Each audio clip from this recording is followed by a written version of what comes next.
जांगला battalion की सरदारी और आसपास के इलाके से पधारे हुए भाई सरदारी का वंदन करता हूँ, अभिनंदन करता हूँ। लोगों को ऐसा लग रहा था कि मुहिम शांत हो गई है या बंद हो गई है, और ये बार बार हो रहा है। मेरे को नहीं लगता, यहाँ मेरे ख्याल से कई ऐसे सज्जन बैठे हुए हैं जिन्होंने किसी न किसी रूप में कोई पहल करी, कहीं धरना दिया, बैठक दी, और जब धीरे धीरे उखड़ गए तो उसके बाद कोई चिंतन मंथन किया ही नहीं कि कैसे इसको आगे बढ़ाया जाए। सारे मंच माड़ा माइक में उलझ कर रह गए, और हालत अब ऐसी है, मैं आपको सच्चाई बता रहा हूं कि रियल लाइफ में ग्राउंड वर्क तो है नहीं, सिर्फ रील की रह गई है रेजिमेंट। नाम नहीं लूंगा, नाराज हो जाएंगे, अगर नाम भी ले दूंगा रोला, मेरे को डर नहीं है किसी का। रील तक रह गई है, और जितने भी जगह मुहिम कमजोर हुई, दोबारा उसके ऊपर चिंतन मंथन हुआ ही नहीं, और ये सिर्फ चेहरा चमकाने तक सीमित रह गई अम्मी। नहीं तो बड़े फक्र की बात है, ये जो मुहिम शुरू करी गई तो इसके लिए बकायदा 2-3 दशक तक तैयारी करी गई। हिंदुस्तान में कोई ऐसा सामाजिक आंदोलन नहीं होगा जिसके लिए 2-3 दशक तक तैयारी करी गई, आंकड़े इकट्ठे करे गए, पढ़े लिखे गए, और जो भी लीगल एस्पेक्ट्स थे उसके ऊपर भी ध्यान दिया गया। लेकिन बदकिस्मती है, हर जगह ऐसे शरारती तत्व तो घुस जाते हैं, और बाद में आपकी 90% ऊर्जा है उन्हीं में खर्च हो जाती है। यहां बहुत सारे सज्जन ऐसे होंगे जो बहुत सारी रेजिमेंट की पंचायतों में गए होंगे, दर्जनों में, सैकड़ों में बल्कि, लेकिन क्या आपने कभी भी चिंतन मंथन किया, जो भी इस चीज को जो उठा रहे हैं, जो झंडा उठाए घूम रहे हैं, कि भाई अगर कहीं पे भी बाद में कमजोर हुए तो क्यों हुए? मेरे ख्याल से कभी किसी ने नहीं किया। ये जन मुहिम थी, सामाजिक मुहिम थी, छोटे छोटे गुटों में भी कमजोर हुई, नाम चेहरे के चक्कर में भी कमजोर हुई, और जब बिल्कुल दम तोड़ दिया था भाई लोगों को, तो आम आदमी तो जल्दी विमुख हो जाता है, वो कह देता है कि रेजिमेंट जीत गई। तो ये भला हो गई दोमड़ा हिरवाणों का, इनसे बात हुई थी तो हमें कहा भाई संघर्ष समिति अगर ऐसा है प्रोग्राम करना चाहती है तो आज अच्छी सरदारी इकट्ठी हुई है, नफरी काफी है।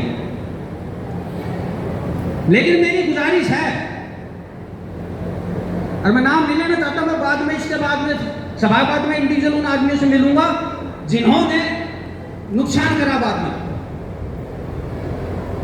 छोटी छोटी चीजों में उलझ कर, और अब मुंह छुपाए घूमते हैं कि जाके बैठे कहां, क्योंकि रेजिमेंट के सारे तंबू तो खड़ लिए, रेजिमेंट के तंबू खड़ लिए, और अब ईगो इतनी है, अहम इतना है कि जाके बैठे कहां।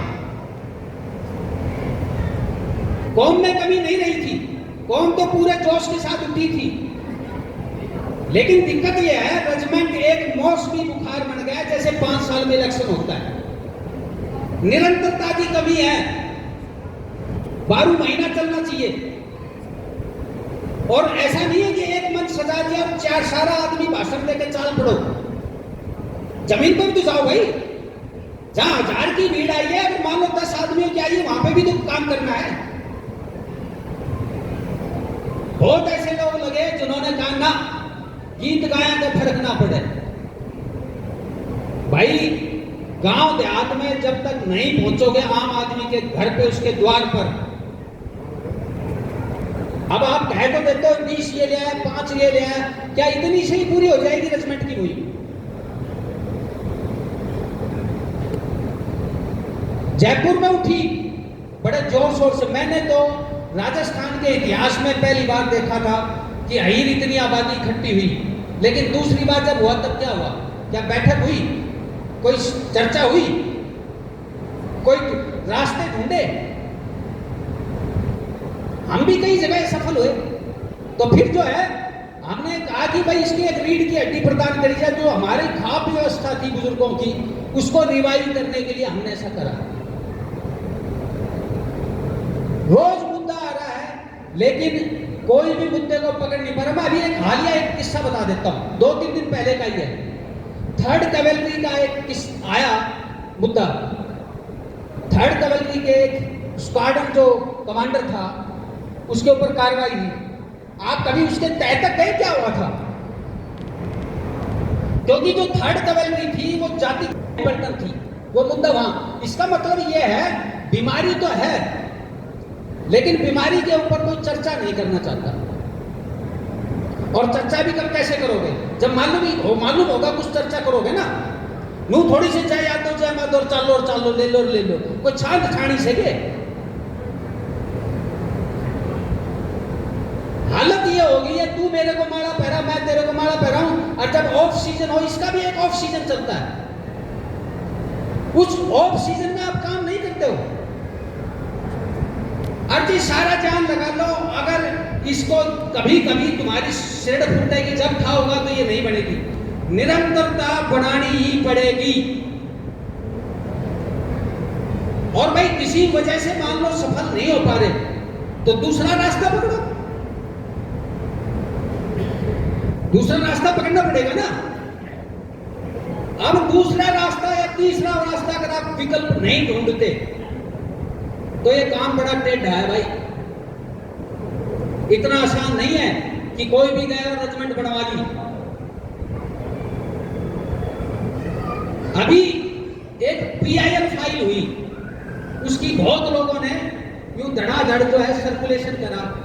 भाई देखो मेरी आपसे गुजारिश है, कोई भी ऐसी मटेरियल को शेयर मत करो जिससे कंफ्यूजन पैदा होता है। PIL में एक आ गया था भाई, फलाने ने रेजिमेंट के लिए लिखा और जो है कोर्ट ने उसकी मनाही कर दी। आपने कभी उसको गौर से पढ़ा कि कभी कहां रहेगी? भाई डॉक्टर ईश्वर सिंह जी भी गए थे, लेकिन वो गए थे आर्टिकल 14, 15, 16 के वायलेशन के लिए।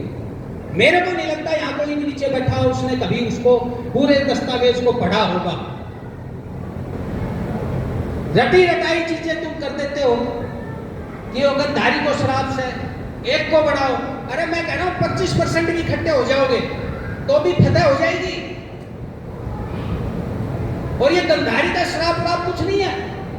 गंधारी के श्राप से पहले भी कृतवर्मा एक औक्षणी सेना लेकर और पांडवों के विरोध में लड़ा था। वजह यह है, अब यहां मैं बोल देता हूं और इसके ऊपर चिंतन मंथन होना और चिकनी चुपड़ी बात मत करना।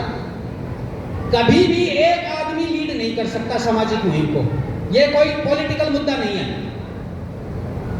इसमें जब तक सामूहिक नेतृत्व, सामूहिक कोऑर्डिनेशन नहीं पैदा करोगे, फतेह नहीं होगी। विघटन हर जगह आता है। जाट आरक्षण का मुद्दा आया, वो जमुना पार वाला जो एक था भाई, वो बिखर गया था। यशपाल वली, कर्नल बैशराव ने जब वो गुजरों का मामला उठाया, वहां पे भी विघटन हो गया था। ये तो होएगा, इसके ऊपर चिंता मत करो। अच्छे बुरे की लड़ाई सदा रहेगी। कोई ऐसा युग है ही नहीं जब विरोध नहीं पैदा होगा। राम जी के युग में भी विरोध था, कृष्ण जी के युग में भी विरोध था, और इस युग में भी होगा। वजह यह है, आप अपने विवेक से, आप जब तक सामूहिक नेतृत्व पैदा नहीं करोगे, और सामूहिक नेतृत्व का जो पहला जो लिटमस टेस्ट है, पहली अग्नि परीक्षा यह है कि जो भी सरदार साहिबान यहाँ इसमें शामिल हो, उनका आचरण उत्तम होना चाहिए। ये मैं नहीं, दड़ोली वाले अभेदेव महाराज भी बोलते हैं, जब तक आपका आचरण उत्तम नहीं होगा, आपके ऊपर कोई दाग नहीं होना चाहिए, तब तक आप उसको सही मायने से, सच्ची आत्मा से उसको लीड नहीं कर पाओगे। कमेटियां बनाओ जिसमें हर क्षेत्र की, हर दिशा की नुमाइंदगी हो, और उन कमेटियों की जब आप कोऑर्डिनेशन कमेटी बनाते हो तो उनकी लगातार बैठक हो, लगातार प्लानिंग हो, ताकि ये मुहिम आगे बढ़े। गलतियां सब करेंगे, एक बार होगी उसको सुधारो, फिर अगली करो, अगले स्टेप में कुछ गलती हो जाए उसको सुधारो, तीसरे स्टेप पे पहुंचो। लेकिन अभी तक जितने भी हुए हैं, जो बड़े बड़े आयोजन हुए हैं, कहीं पे भी कोई कोऑर्डिनेशन कमेटी थी ही नहीं।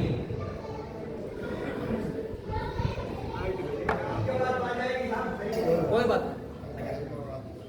तो सबसे पहले तो यह है, मुद्दे को निरंतर जिंदा रखो, निरंतर इसके ऊपर कार्य